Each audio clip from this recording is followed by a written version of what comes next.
નમસ્કાર મિત્રો, તમારું સ્વાગત છે આજના નવા વિડીયોમાં। તો આજે આપણે શીખવાના છીએ ધોરણ 8 ગણિતમાં વર્ગ અને વર્ગમૂળનો સ્વાધ્યાય 5.1 નો દાખલો નંબર 4 અને 5 બંનેમાં એક પેટર્ન આપેલી છે, એટલે કે એક શ્રેણી જેવી સંખ્યા છે ને એમાં તમારે ખૂટતી પેટર્ન પૂરી કરવાની છે। તો આપણે પહેલી પેટર્ન જોઈએ ચોથા ક્વેશ્ચનની। તો તમે જોઈ શકો છો કે અહીંયા 11 નો સ્ક્વેર આપ્યો છે અને એના જવાબો કેટલા આપ્યા છે 121 થાય બરાબર।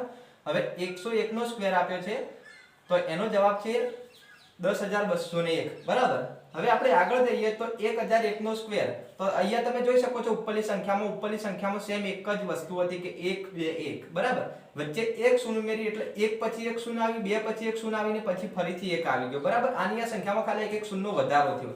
હવે જ્યારે અહીંયા આપણે બે શૂન્ય ઉમેરીએ એટલે એક પછી આપણે કેટલી શૂન્ય મૂકી બે, પછી એની એ સંખ્યા બે મૂકશું, ફરી પાછા કેટલી શૂન્યનો વધારો થશે બે। તો અહીંયા જ્યારે ત્રણ શૂન્ય હોય ત્યારે આપણે શું કરવાનું, એક પછી પહેલા ત્રણ શૂન્ય મૂકવાની, પછી બે, ફરી પાછી ત્રણ શૂન્ય, એટલે આપણને સંખ્યા મળી જશે બરાબર। હવે તમે જોઈ શકો છો કે અહીંયા કેટલી શૂન્ય છે 1 2 3 4 5 6, તો પહેલા એક પછી આપણે શૂન્ય કેટલી મૂકવાની 6, તો 1 2 3 4 5 6, પછી જે આપડા બે એટલે કે પહેલથી સ્ક્વેરમાં ચાલી આવે છે એ સંખ્યા મૂકશું બે, ફરી પાછી કેટલી શૂન્ય 1 2 3 4 5 6 અને ફરી પાછો એક બરાબર। તો આ રીતે અહીંયા આપણે એક શ્રેણી પૂરી થાય છે અને આ છે એનો જવાબ છે બરાબર। તો કે જ્યારે સ્ક્વેર કરવાનો હોય એટલે તમારે શ્રેણી પૂરી કરવાની હોય તો તમારે જેટલા 1001 નો આપેલો હોય તો 1001 નો સ્ક્વેર કેટલો થશે ભાઈ, તો 1001 નો સ્ક્વેર તમે જોયો કે ભાઈ આટલો થાય।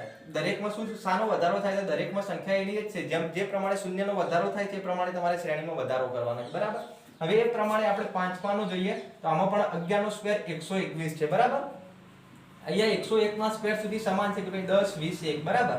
પણ અહીંયા વધારો શું થયો કે અહીંયા 1001 નથી, અહીંયા સોરી 10001 નથી, અહીંયા 10101 નો સ્ક્વેર છે। તો જ્યારે 10101 નો સ્ક્વેર આપ્યો એટલે શું થાય છે ભાઈ 10 20 તો આટલા સુધી કોમન હતા। હવે શું થશે અહીંયા 10 20 ને 30 સુધી જવાનું, ફરી પાછા રિટર્નમાં એટલાથી પાછું વળવાનું કે ભાઈ 30 પછી પાછા શું આવે 20 ને 20 પછી એક મૂકી દેવાનું બરાબર। તો આ સંખ્યામાં કેટલા છે, તો ધારો કે અહીંયા કેટલા 10 10 જોવા મળે તમને બે, તો આપણે કેટલા સુધી જતા હતા 30 સુધી। તો અહીંયા કેટલા 10 ની સંખ્યા જોવા મળે 1 2 3, તો આપણે અહીંયા કેટલા સુધી જવાનું તો કે 40 સુધી। તો પહેલા જવાનું 10 20 30 40, 40 થી આપણે શું કરવાનું રિટર્ન કરવાનું, તો કે ભાઈ 30 20 અને 1 બરાબર। આ થઈ ગયું। હવે અહીંયા આપણે આગળ લેવું હોય તો કેટલા લેવાના, તો કે 10 અહીંયા 3 વખત હતા તો આપણે અહીંયા કેટલા વખત લેશું 4 વખત બરાબર। 4 વખત 10 1 બરાબર। આનો સ્ક્વેર કરીએ ધારો કે, તો આનું શું મળશે, તો અહીંયા જેટલા 10 હોય એનાથી એક ગણી વધારે સંખ્યા સુધી જવાનું, એટલે કે 10 20 30 40 ને 50 બરાબર। હવે 50 થી ફરી પાછું રિટર્ન થઈ જવાનું, એટલે કે 40 30 20 અને છેલ્લે 1 બરાબર।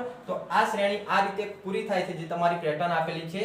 અને ત્રીજો ચોથો અને પાંચમા બંને ક્વેશ્ચનનો જવાબ બંને આ રીતે તમને જોવા મળે છે। બંનેમાં જે તમારે જે તફાવત છે શૂન્યના આધારે હોય છે, બંને પેટર્ન તમારી આ રીતે પૂરી થાય છે। જો તમને વિડીયો સારો લાગ્યો હોય તો વિડીયોને લાઈક કરો, ચેનલને સબસ્ક્રાઇબ કરો અને તમારા મિત્રો સુધી શેર કરો।